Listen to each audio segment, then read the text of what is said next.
y también como lectora del autor Daniel Romero Armas, que ha escrito el libro Saltos de Libertad, un libro sobre la conquista de Tenerife. Bueno, ¿nos puedes contar un poquito de qué va la novela? Sí, buenas tardes.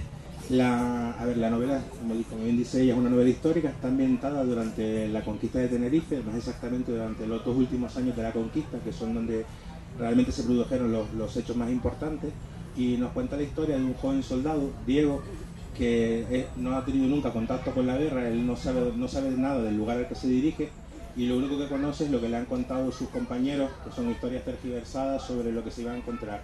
La mayoría de ellos venían con experiencia de la conquista de La Palma y de Gran Canaria, que fueron justo antes, y él pensaba que iban a un lugar donde se iban a encontrar con un pueblo salvaje, poco menos que unos caníbales que iban con un taparrabo saltando de piedra en piedra, y es capturado por los guanches cuando comienza la incursión, y a partir de ahí empieza a descubrir que quizás todo lo que sabía eran mentiras, que estaba equivocado, y que quizás no son tan salvajes como le contaban, y está luchando en el bando incorrecto. Ok. Este libro fue publicado el año pasado en una editorial que yo estoy siguiendo desde sus inicios, se llama la editorial Siete Islas, no sé si la conocen. Y bueno, la verdad que a mí me sorprendió bastante cuando vi este libro en sus novedades, porque bueno, Editorial Siete Islas se caracteriza mucho por vender libros que son como para sentir, ¿no? Para que te lleguen al corazón. Y no me cuadraba mucho el hecho de que hubiera una novela histórica en el catálogo de esta editorial. Entonces, claro, ya por la curiosidad digo, bueno, voy a leerlo. Además que yo nunca había leído nada sobre la conquista de Tenerife, ni los guanches, ni nada más que lo que me enseñaban, vamos, de pequeña en el colegio y demás. Pues nada, leí la novela, y una vez leí la novela entendí por qué la editorial Siete Islas había publicado la novela de Daniel. Y es que a pesar de ser una novela histórica, que bueno, tú de primera, lo que yo pensé, digo, un montón de datos, un montón de información histórica, ¿sabes?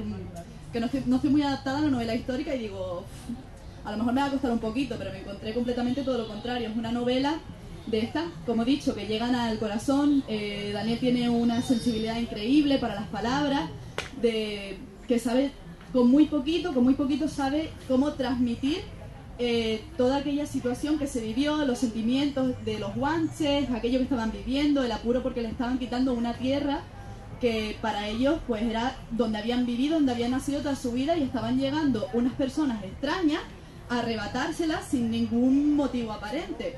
Entonces, eso es una novela que sinceramente llega bastante, y aunque tiene una variedad de personajes impresionantes, porque tiene un montón de personajes históricos que nos presenta, ha conseguido que nos encariñemos con la gran mayoría de ellos, y aunque sabes cómo va a acabar la historia, porque vamos, aquí estamos nosotros españoles en las tierras canarias, ¿no? El hecho de tener la pequeña esperanza esa de que los guanches puedan llegar a sobrevivir a todo ese acontecimiento. Bueno, lo del lenguaje sí es verdad, es una cosa que intenté desde un principio, aunque parezca un poco extraño. Creo que es más sencillo escribir con un lenguaje complicado. Para escribir 300 páginas de novela, si empiezas a añadir adjetivos a lo que escribes, a extender las descripciones, se hace mucho más sencillo que escribirlo con un lenguaje más directo. Creo que la parte más complicada de escribir una novela histórica es que se puede desarrollar la novela en sí sin que parezca un simple libro de historia, que parece que estás simplemente viendo datos, fechas, etcétera, y sucesos. Todo lo que pasa en la novela sucede realmente, pero la parte importante está en lo que viven los personajes, en intentar lograr que todas las expresiones de los personajes se pudieran vivir, se pudieran sentir a través de lo que va contando la novela. A mí sinceramente se me plantea la duda por lo que he dicho, porque realmente la historia de los guanches es algo que a mí me presentaron de niña, es algo que conocemos pues en primaria, pero ya cuando empiezas a crecer, esta historia como que queda un poco de lado, y ya pues se van a... Bueno, la parte importante, ¿no? Que sí, el antiguo régimen, la Revolución Francesa y todo esto, y esta parte que como que queda un poco en el olvido. Entonces, cómo has generado ese interés de pequeño hasta mayor, el interés por los guanches y el acabar escribiendo esta novela sobre ellos. A ver, a mí siempre me ha encantado la historia, ¿vale? Es una cosa que la historia la he seguido de siempre porque me encantan todos los procesos históricos. Sabía parte de la historia de los guanches, pero lo curioso de esto es que todo surgió a raíz de un cabreo. con hablarlo mal y pronto. Me sabía parte de la historia de Bencomo. Bencomo había sido el último mensaje importante realmente de la conquista de Tenerife.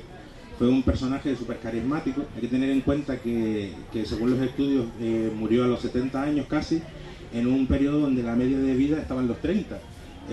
Fue el líder de los 4 mensellatos que se rebelaron, y todo esto ya lo sabía. Lo que no sabía, y fue a raíz de lo que empecé a investigar, me entré leyendo un artículo de periódico, es que la cueva donde vivía el Mensei Bencomo está perfectamente identificada. De hecho está en una ladera justo enfrente del mirador de Humboldt, y lleva más de 30 años catalogada como bien de interés cultural, y sin embargo se había convertido en un refugio y baño público para los rebaños de cabras y los pastores que pasaban por la zona. La cueva no estaba marcada ni se podía visitar, y estaba allí completamente abandonada, y de hecho no se empezaron las labores de restauración hasta hace año y medio, una cosa así. Y ahora mismo están en un proceso en el que el ayuntamiento está intentando comprarla porque la cueva pertenece a un particular. A raíz de eso fue cuando comencé a investigar más a fondo sobre la figura de Bencomo, y a raíz de todo lo que le rodeaba fue cuando empecé a empaparme de todo lo que era la conquista, y a partir de ahí pues surgió la idea de la novela. No, eso ya es una crítica importante, de cómo se está desvalorando el patrimonio canario, ¿no? Sí. De cómo están dejando de lado toda nuestra historia en favor ¿a qué? A la nada. Bueno, eso es algo, bueno, podemos reunir un poquito de unas cuantas firmas en la página esta, en el How para que vuelvan a recuperar la cueva de Bencomo, porque, vamos, no es ni normal. Y otra cosa que me llamó la atención de la novela, cuando la leí, es que los españoles, como bien han dicho, cuando llegan a Tenerife le empiezan a decir un montón de cosas a Diego, de que si son caníbales, que si son salvajes, y vamos, lo ponen mal, no, peor, a los guanches, como que no merecen vivir, que es un regalo que les estén robando las tierras. Pero realmente cuando estás leyendo la novela, en su desarrollo te das cuenta de que realmente los salvajes, los que se están comportando como salvajes, no son los guanches, sino que son los españoles. Entonces esa analogía que haces de cómo ellos se comportan como salvajes, no les importa matar siempre y cuando sea en nombre de, como que Dios es la justificación a absolutamente todo, mientras que los guanches pues intentan resolverlo todo de manera pacífica, intentan que no haya guerra, y aún así pues se ven abocados a la obligación de tener que pelear contra ellos por ello. Entonces es una analogía que me gusta mucho y que me gustaría que... ¿Por qué la enfocaste de esa manera? Me gustaría conocer... Hay que tener en cuenta que esto es, por suerte o por desgracia, es un proceso que se repite siempre. Todos los territorios, cuando han emprendido una conquista, una colonización, siempre tienden a suponer que la gente que vive de una manera diferente son seres inferiores. Estamos hablando de dos culturas que eran completamente opuestas. Tenemos la corona de Castilla, que vivían con sus nobles, sus castillos, sus tierras, que se encontraron con una gente que vivía en cuevas, tapadas con una pequeña túnica, que es lo que les servía de traje. Y eso ellos no lo podían entender. Para ellos eran completamente salvajes simplemente por ser diferentes en ese sentido. Luego no podemos olvidar que los guanches eran politeístas, tenían multitud de dioses, y la corona de Castilla, como unos reyes a los que llamaban los reyes católicos, no podían permitir eso. Solo de que tenían unas creencias diferentes era suficiente para que los consideraran salvajes. Sin embargo, los guanches eran un pueblo que no tenía ninguna carencia. Ellos practicaban la agricultura, practicaban la ganadería, pescaban, cazaban, se fabricaban todo tipo de objetos, incluso algunos que parece que eran atrasados en todo. Realmente los guanches tenían incluso unas canalizaciones para recoger el agua de la lluvia y usarla para regar los cultivos. Construían también unos refugios para que los pastores no pasaran frío. Hacían lámparas que las ponían en la entrada de las cuevas, o sea que no necesitaban absolutamente de nadie. El único problema es que era diferente de lo que ellos entendían que era cultura. Eso bastaba para que creían que fueran salvajes. Sí, y también, referente a este tema, Diego, el protagonista, que es como el que rompe un poco con estas creencias, ¿no? Tenemos a Diego, que se ha criado en la cultura española y que nunca ha... ¿cómo se dice? Nunca ha contrariado, nunca se ha cuestionado las opiniones de los españoles. Siempre ha dado por hecho que todo lo que dicen su cultura, la cultura española, la cultura cristiana, era la verdad absoluta. Y entonces cuando llega y se encuentra con todo el mundo guanche, se encuentra con una cultura completamente diferente, que le plantea los mismos valores que él tiene en su casa en España, lo tienen ellos pero de manera diferente. Entonces esa ruptura que tiene él, esa reconstrucción de plantearse que todas las personas no tienen por qué ser malas simplemente por ser diferentes, me pareció muy interesante. Entonces, me gustaría un poquito que comentaras eso. Es que son detalles que cuando uno vive, esto fue una labor de investigación también, no solo de la parte de los guanches, sino de la corona de Castilla, ¿vale? Estamos hablando de una época en la que ellos tenían unas ideas preconcebidas de cómo deberían ser las cosas. Ellos, por ejemplo, en aquella época, pues los matrimonios de conveniencia era algo que estaba a la orden del día. En la novela, por ejemplo, al protagonista le sorprende que los guanches tengan total libertad para decidir con quién quieren casarse y que además tengan la misma libertad para divorciarse simplemente porque uno de los dos no quiera seguir con la convivencia. Ellos dependen de su rey, tienen que pasarle un diezmo con todo lo que tienen, y los guanches, sin embargo, aunque las tierras se supone que le pertenecen al mensei, se reparten entre todos los súbditos para que ellos las trabajen libremente, sin tener que pagarle ninguna clase de tributo. Entonces él empieza a darse cuenta de que todo lo que pensaba que era bueno, igual al revés, es al revés. Todo lo que lo están haciendo bien es la otra parte.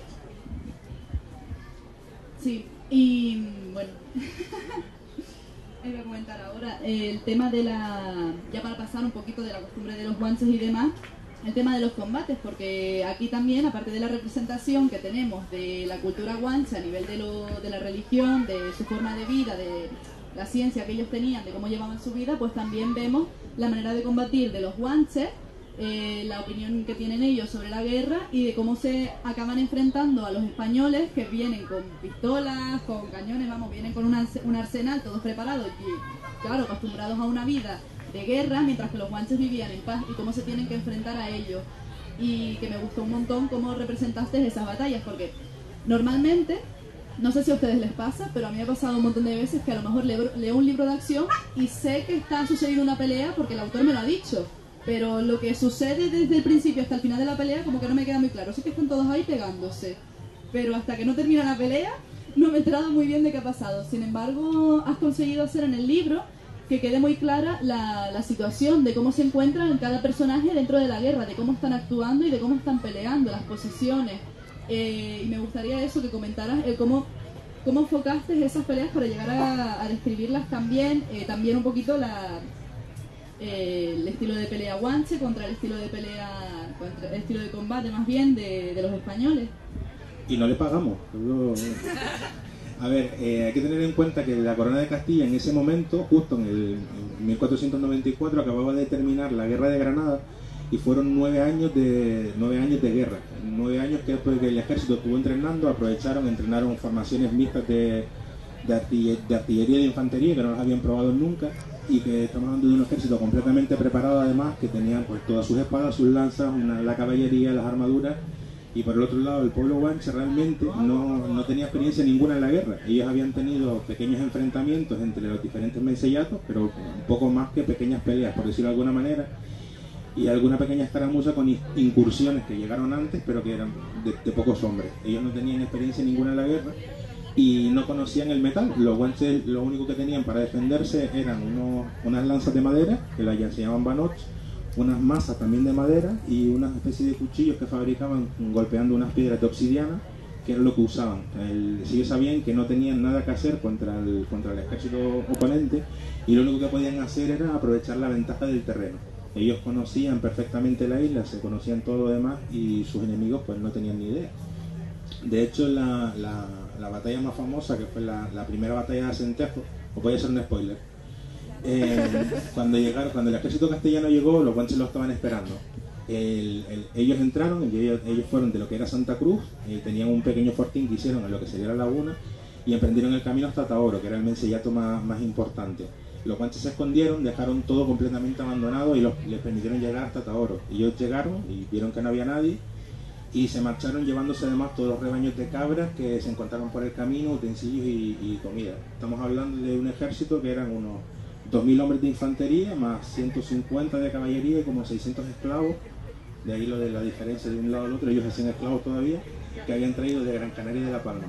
Los guanches tenían 3.000 guerreros esperando, y esperaron justo a que se marcharan por un barranco que la única salida era cuesta arriba y que estaba lleno de matorrales por todos lados. Entonces los guanches comenzaron con la ofensiva lanzando piedras desde lo alto del barranco para que los caballos se desbocaran, y en ese momento entraron los 3.000 guerreros, entraron a la carrera en el barranco para la pelea. En ese terreno, que es el que ellos conocían, los caballos ya no tenían sentido, las bayetas no podían usarse, los cañones no podían usarse, y los guanches tuvieron una victoria aplastante que de hecho mataron al 80% de las tropas castellanas en esa batalla. Escaparon unos pocos cientos, y de hecho justo ese lugar fue lo que se bautizó como la Matanza de Acentejo, y los pocos supervivientes castellanos que escaparon se marcharon corriendo y localizaron un monte en el que escaparon, que fue el que se llamó La Esperanza, que fue justo porque fue donde único encontraron salvación los castellanos, perdón. Yo no tengo que vender el libro, se vende el solo.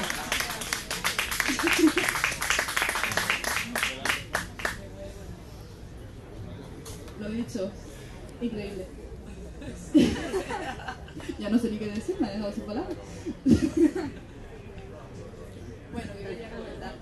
Así que los valores de los guanches, me gustó mucho también esa parte de la historia un poco, ¿no? Como algunos sí es verdad que sacrificaron sus valores por la paz, ¿no? Por darse al cristianismo pensando que esos valores iban a permanecer en ellos y que no pasaba nada por pasarse al cristianismo, pero como otros sí defendían sus valores como guanches, sí defendieron su tierra y cómo pelearon hasta el final aún sabiendo todas las desventajas que tenían consigo, y lo defendieron durante ¿cuántos años fue? Que no me acuerdo. 32 años en realidad. Hay que tener en cuenta que como decía, la conquista parece que siempre fue solo los 2 últimos años, del 94 al 96. Los primeros intentos de conquista empezaron en el año 60 y algo, o sea que al final estamos hablando de que un pueblo armado con trozos de madera y sin nada con que defenderse aguantó durante más de 30 años todos los intentos de conquista del ejército castellano. Que se dicen pronto, pero eso es media vida, señores. Bueno, y ya como último, así, yo hablando ya de mi experiencia leyendo la novela, ¿no? Terminé de leer la novela, la verdad que la disfruté un montón, de hecho, si no, no estaría aquí con él. Y que es un placer haberlo conocido, porque lo estoy conociendo aquí, igual que lo están conociendo ustedes. O bueno, algunos ya lo conocerán, ¿no? Alguno que otro. Y nada, que me dejó una muy buena impresión por esto de que me dejó pensando, como recalcando el mensaje anterior, ¿no? El hecho de que todos al fin y al cabo somos seres humanos y independientemente de nuestra cultura, independientemente de nuestras costumbres, de cómo hayamos sido criados, hay unos ciertos valores universales como son el amor hacia la familia, hacia los amigos, el respeto y la justicia que prevalecen por encima de nosotros, ya os digo, independientemente de dónde seamos. Y es una reflexión que me ha gustado mucho al final de la novela, que al final pues todos vamos a defender lo nuestro y vamos a luchar por ello hasta el final. Sí, esto es otro spoiler, pero bueno, los guanches repiten mucho a lo largo de la novela que para ellos su bien más preciado siempre fue la libertad. El hecho, como comentaba antes, ellos en Tenerife estaban en esa época divididos en 9 menseyatos. 9 menseyatos es lo que vendrían a ser los territorios realmente, y cada uno de ellos estaba gobernado por un mensei, pero ese gobierno no es tal y como lo conocemos o como lo podemos imaginar. El mensei tenía, como decía antes, tenía la tierra, pero se dividía igual entre todos. El mensei era el único que podía impartir justicia cuando ocurría algo, pero incluso para impartir justicia se rodeaba de un consejo, el famoso Tagoror, que eran los que le decían el castigo que se podía poner. Esto es una cosa muy curiosa, pero el castigo más severo que tenían los guanches era destinar a alguien a que fuera carnicero, porque para ellos matar animales era una pérdida de honor. Ellos respetaban los valores casi más que hoy en día en algunas sociedades. Los hombres, por ejemplo, cuando se encontraban con una mujer a solas no podían hablar con ella, excepto que ella le diera permiso expresamente, cosa que aquí pues ya me dirá. Y lo que os comentaba antes del divorcio y el matrimonio siempre fueron un pueblo completamente libre. Entonces ellos, todo lo que cuando ellos, como decía ella, siempre fueron muy amistosos. Los castellanos no fueron los únicos que vinieron, hubo más incursiones, pero siempre que vinieron en son de paz, sin buscar guerra, fueron perfectamente recibidos. Incluso hubo intentos de evangelización que los recibieron como amigos y estuvieron hablando con ellos sin problema. Lo que ellos no podían permitir es que alguien vinieran a obligarlos a seguir a otros reyes y a cambiarse por unos dioses que no eran los suyos. Y de hecho, como decía ya por último, por ejemplo, el título de la novela Saltos de Libertad, pues viene por uno de los factores en los que coinciden todos los historiadores, que es que los guanches preferían acabar, arrojarse al vacío y morir antes que ser esclavizados por ningún otro pueblo. Bueno, y eso era realmente todo lo que quería comentar, así todo lo que a mí personalmente más me ha impactado de la novela. Si tenéis alguna pregunta, alguna duda, ¿sí? 3 minutitos. Ah, vale. Ok. Yo no iba a hacer preguntas. Ya me habías ilusionado, pero bueno, no pasa nada. Y pues nada, eso era todo lo que queríamos comentar de la novela. Ha sido un placer conocerte. La verdad que para algunos será insignificante, otros me entenderán, pero el hecho de leer un libro y después ser capaz de conocer al escritor y poder hablar con él, pues es algo increíble y es algo impresionante el poder no solo recibir la percepción que has tenido tú del libro, sino también la percepción de la persona que lo ha escrito, y es algo, una experiencia, toda una experiencia sin duda.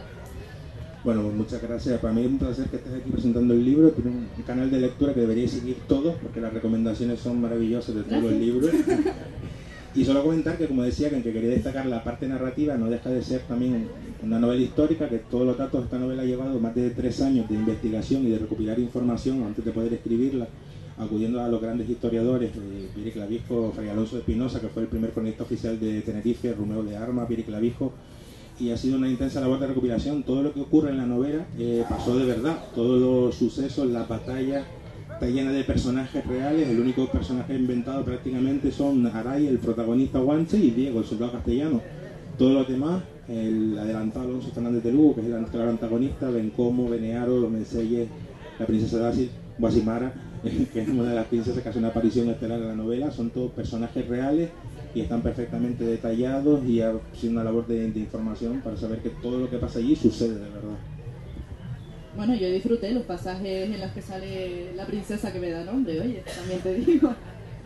Y bueno, un poco más, solo que gracias a todos por venir, y que si estás interesado voy a estar un ratito más firmando en el puesto de Todo Hobby La Clave, ¿vale? Muchas gracias.